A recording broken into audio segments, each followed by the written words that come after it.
Ya pemirsa, aksi kriminalitas ini kian berani. Peristiwa penembakan yang terjadi di Kelapa Gading ternyata membuka mata kita ketika peristiwa pembunuhan dan juga penembakan tersebut dilakukan di siang hari pemirsa, ketika korban sedang atau usai makan siang, bahkan terekam kamera CCTV. Saya hadirkan lagi informasi untuk Anda. Ini kejadian ketika tanggal 13 Agustus hari Kamis jam 12 siang pemirsa, di mana Sugianto ini baru berjalan 50 meter saat pelaku todongkan senjata dan juga menembak. Sugianto sempat berlari dan dikejar pelaku sambil menembak. 3 peluru bersarang di tubuh korban.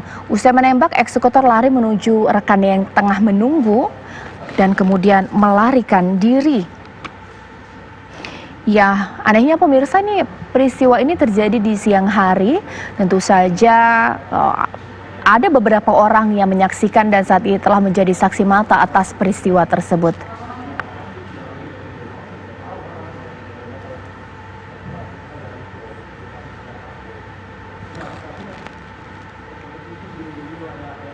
Siapa pelaku penembakan tersebut dan kenapa aksi kriminalitas ini semakin berani pemirsa?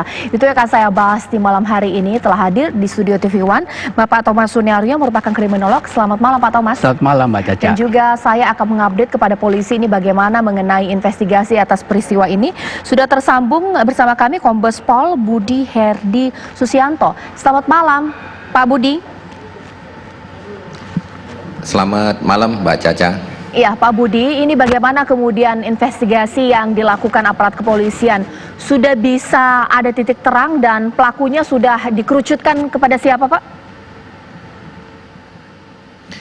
Ya, jadi menindaklanjuti olah TKP yang kami lakukan kemarin setelah kejadian.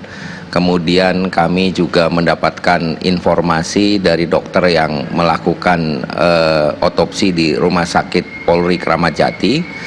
Kami hari ini melakukan olah TKP kembali untuk memastikan dan menyisir kembali jangan sampai ada alat bukti maupun barang bukti yang terlewat.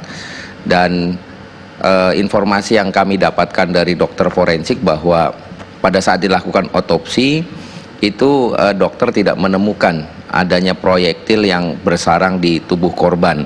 Oleh karena itu tadi kami fokus untuk mencari proyektil yang kemungkinan tembus ataupun berada di TKP. Dan tadi kami sudah menemukan satu butir proyektil yang diduga berasal dari senjata yang ditembakkan oleh pelaku, dan juga kami menemukan kembali satu buah selongsong. Jadi total ada 5 selongsong yang kami temukan yang kami duga itu berasal dari senjata yang ditembakkan oleh pelaku. Demikian Mbak Caca. Pak Budi, kalau dari selongsong dan juga proyektil yang telah ditemukan, bisa diketahui ini jenis senjata yang digunakan adalah senjata rakitan, organik atau seperti apa Pak Budi? Ya, tentunya kami melakukan kegiatan scientific crime investigation. Jadi kami juga melibatkan Pusinafis, melibatkan laboratorium forensik, tim sketsa dan lainnya untuk nanti bisa mengarahkan kira-kira dari senjata apa yang digunakan. Jadi barang bukti yang kami temukan berupa selongsong maupun proyektil tentunya akan kami kirim ke laboratorium forensik dan nantinya akan diuji balistik di sana, dan nanti akan ketahuan dari sana kira-kira senjata jenis apa yang digunakan. Dari situ mungkin akan lebih mengerucut, karena tentunya kalau itu memang senjata standar tentunya keluar atau masuknya ke Indonesia tercatat di kepolisian, khususnya di Baintelkam Polri. Demikian Mbak. Pak Budi, dari keterangan saksi mata yang ada di lokasi kejadian, sebenarnya benar tidak bahwa korban ini memang sudah diintai sejak beberapa waktu lalu sebelum kejadian? Iya, jadi memang kebetulan kantor korban ini tidak jauh dari rumah korban. Rumah korban sebenarnya berada di belakang kantor, namun karena memang tidak bisa tembus ke belakang sehingga korban harus memutar dulu keluar dari kantornya menuju ke samping, nanti baru bisa ada pintu tembus yang menuju ke perumahan yang bersangkutan. Dan kebiasaan yang dilakukan oleh korban ini memang sudah cukup lama, artinya hampir setiap hari kalau jamnya makan siang itu korban akan makan siang di rumah. dan itu memang berulang-ulang ataupun seringkali korban lakukan dan selama ini juga tidak ada masalah. Demikian, Mbak Caca. Pak Budi ditahan dulu karena di sini saya di Studio TV One ada kriminolog Pak Thomas. Kalau dari tadi yang bisa kita himpun dari Pak Budi, Kapolres Jakarta Utara kan kita sudah dapat bahwa ada senjata api yang digunakan, pastinya ada selongsong dan juga proyektil.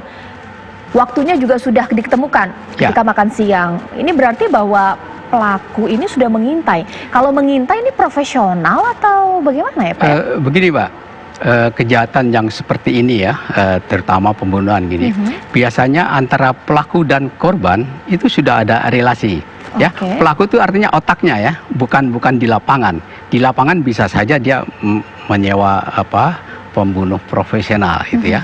Ini, nah itu kemungkinan bisa orang yang sudah pernah berhubungan dengan dia, bisa family ya. Itu mungkin masalah sakit hati, warisan, bisa dengan teman juga karena sakit hati, dan juga saingan bisnis bisa juga. Ya artinya sudah ada hubungan antara pelaku dan korban, sehingga memang sangat sistematis untuk kalau ada niat dia untuk membunuh orang itu, dan bisa juga dengan melakukannya melalui pembunuh bayaran gitu. Pembunuh bayaran ini bisa diketahui tidak, mengingat ini dilakukan di tempat yang terbuka siang hari ya, bukan malam hari. Ini bagaimana Pak Thomas? Saya kira belum tahu kan siapapun ininya ya. Tapi paling enggak kan nanti dari keahlian polisi menanya siapa yang kira-kira saksi ahli dan ini nanti bisa ketahuan siapa pembunuh sebenarnya yang di lapangan itu. Oke, nah Pak Budi, tapi kalau untuk sketsa wajah dari pelaku ini sudah berhasil Pak didapatkan atau bagaimana? Iya, jadi kami hari ini sudah melakukan pemeriksaan terhadap 10 orang saksi. Saksi yang kami ambil ini berasal dari saksi karyawan korban, kemudian sebagian besar itu saksi dari sekitar TKP, termasuk juga orang-orang yang memang selama ini sering berada di TKP pada jam-jam sekitar jam 12 siang tersebut.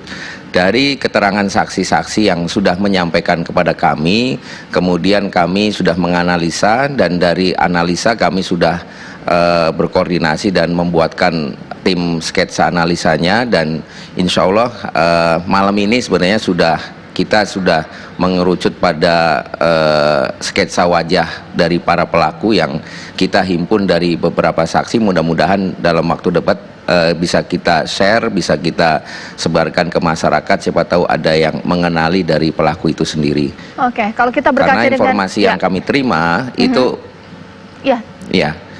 jadi informasi yang kami terima ini pelaku hari itu cukup lama berada di situ, sehingga ada beberapa saksi yang bisa dengan keyakinannya memberikan informasi tentang ciri-ciri dari pelaku itu sendiri. Demikian Mbak Caca. Oke, kalau kita melihat dari kasus-kasus yang pernah terjadi, tak jarang kalau pembunuhan tersebut biasanya pelakunya merupakan orang dekat dari korban. Nah, apakah juga aparat kepolisian sedang menyasar hal tersebut, dan juga mungkin nanti saya akan minta kepada Pak Thomas untuk menjawabnya. Tapi sebelumnya pemirsa, kita saksikan kabar terkini berikut ini. Ya, kembali apa kabar Indonesia Malam pemirsa. Kalau misalnya kita tadi dengar dari pernyataan dari aparat kepolisian, ada beberapa hal yang bisa kita petik.